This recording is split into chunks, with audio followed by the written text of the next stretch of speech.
apologies if the image of an adult man laying on the bed becomes unsettling after a while.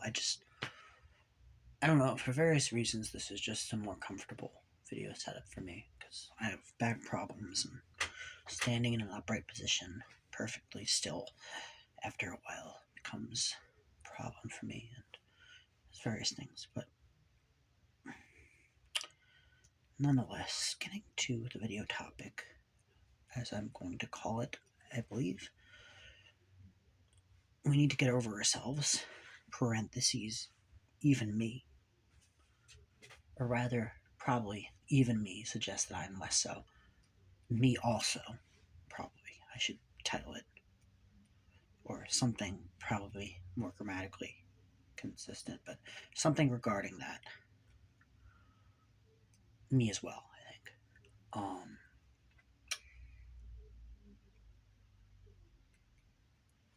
I think we're getting further and further to a point, ideologically speaking, across the board, relatively speaking. I'm sure there are exceptions, but relatively speaking, where everyone has to come up with the most fulfilling, personally, argument for every particular thing, and at least once we've become developed, and that goes for people of every political basis.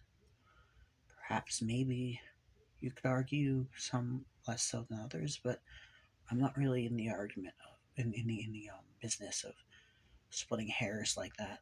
Personally, I notice it in every area, even moderate. So yeah, I notice it myself. I tend to want to reshape my argument once it's too fundamental. Once it reaches a fundamental level,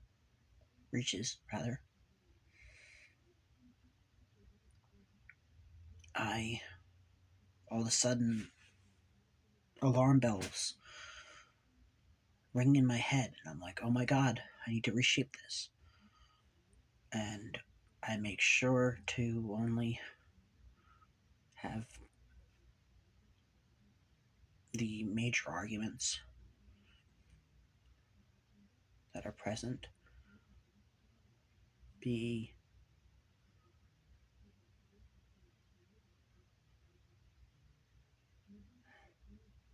a what's the word?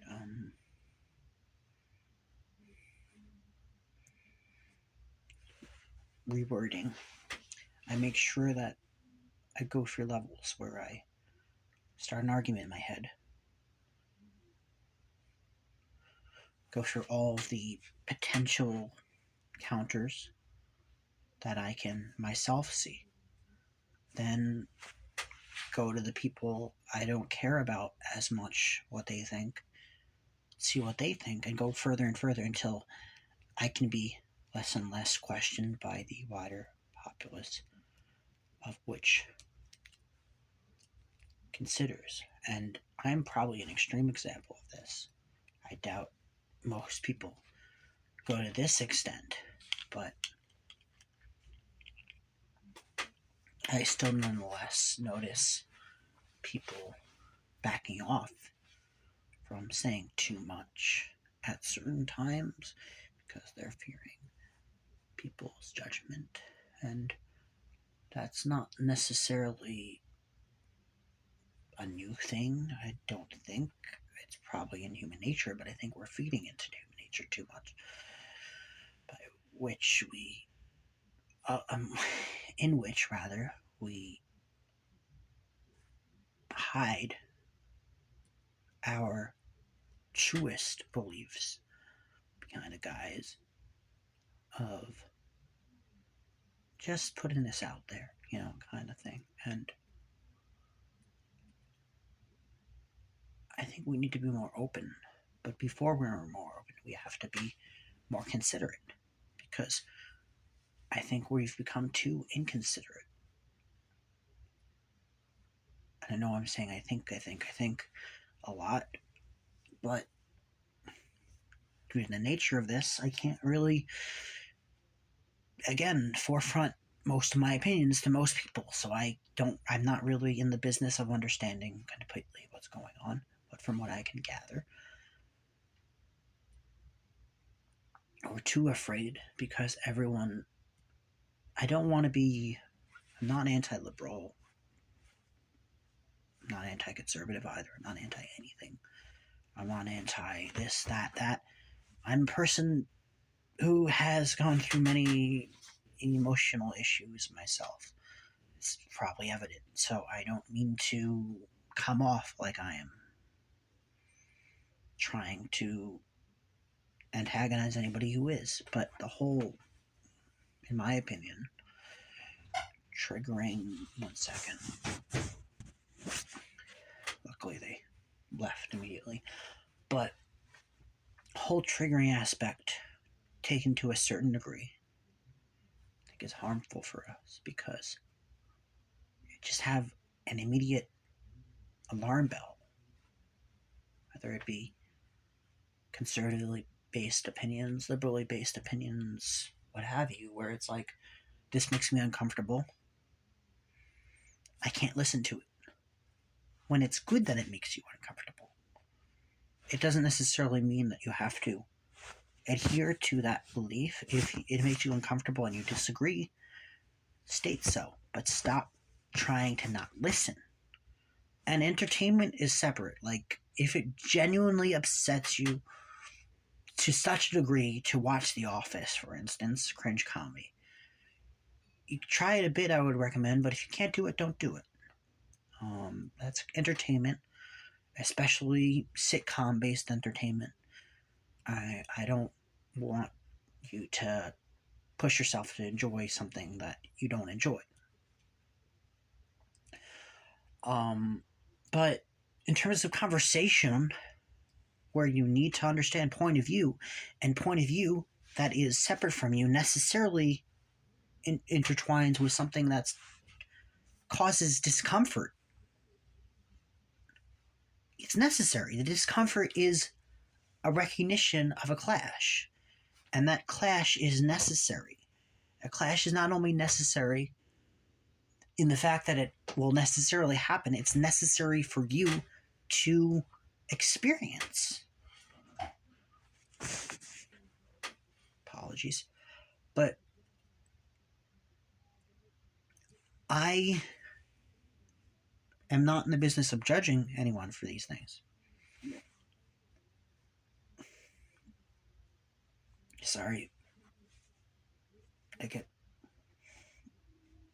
gotta take care of my diet more. I'm experiencing indigestion and gas coming up so much.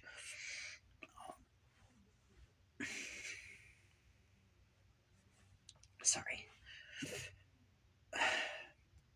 That's something I have to take care of. I'm not taking care of my health. But getting back on track.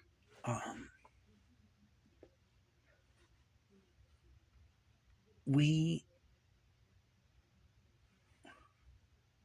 just don't try anymore.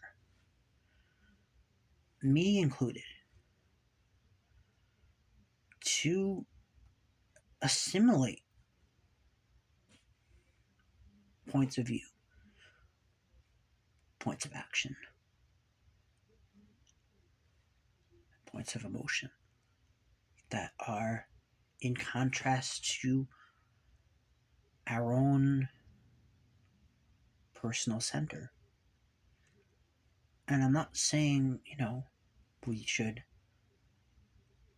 change our own perspective. I mean, perspective at a certain age is relatively grounded in, that's the wrong word I'm looking for, relatively unchanging. I'm 24. I'm probably roughly at the time in my life where my point of view, beyond a certain extent, won't change that much. It's still at the point in time where it's possible. Really, up until like I'm 30 is when it's less possible. But nonetheless, like it's not probably going to happen that much, at least on a grand scale.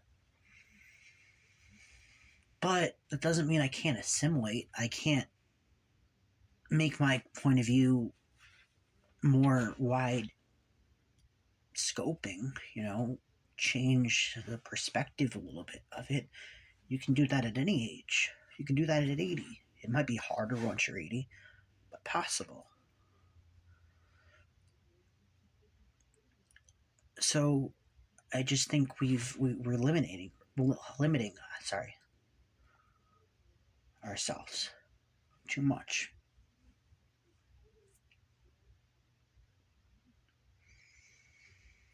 And in that same sense, sorry,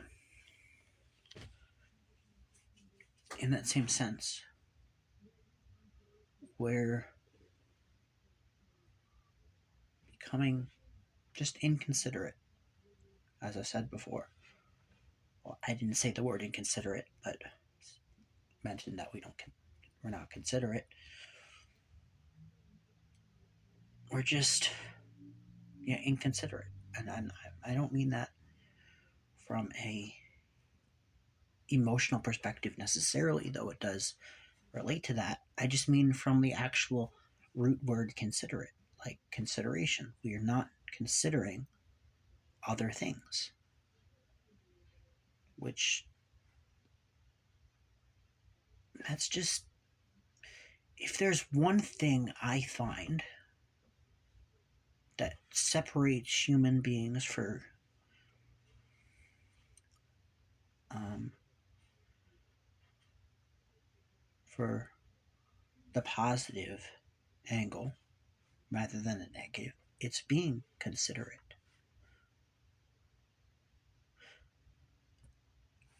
I mean, other apes rather, it suggested they don't have a full theory of mind, which I'm not sure exactly when humans developed that, but my guess is around age 3. I could be wrong. But it's simply like, for instance, and I'm sure a good portion of you know this, but just for the people that don't, um, there's a story. I think it's Mary and Sally, but it doesn't matter who it is. Mary puts a cookie in her cupboard, let's say. Sally sees Mary doing it, hides. Mary goes away. Sally takes it, and Sally puts it, when Mary's already gone, in her closet, let's say. When Mary comes back, where would Mary look for it? Someone below a certain age would say she looks in Sarah's closet, or Mary's, or whatever, Sally's closet. I can't talk.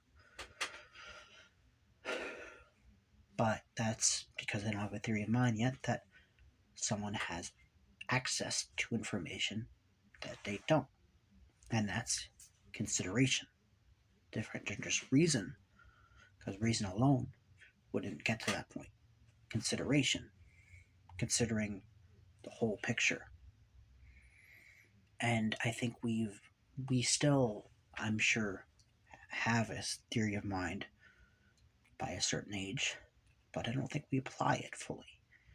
We don't psychologically connect the fact that this is a wide scoping world. People have multitudes of opinions, multitudes of facts, a majority possibly of which, if not taken to the extent that some do, are equally valid on their basis. Now, not saying that it means because this, then XYZ.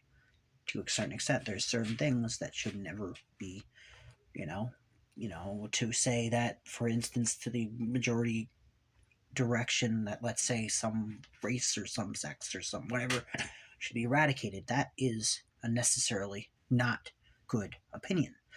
But all things beyond that extent are equally possibly valid if listened to, and if not able to be disproven directly. If something is, you can't say something is wrong if you don't try to disprove it.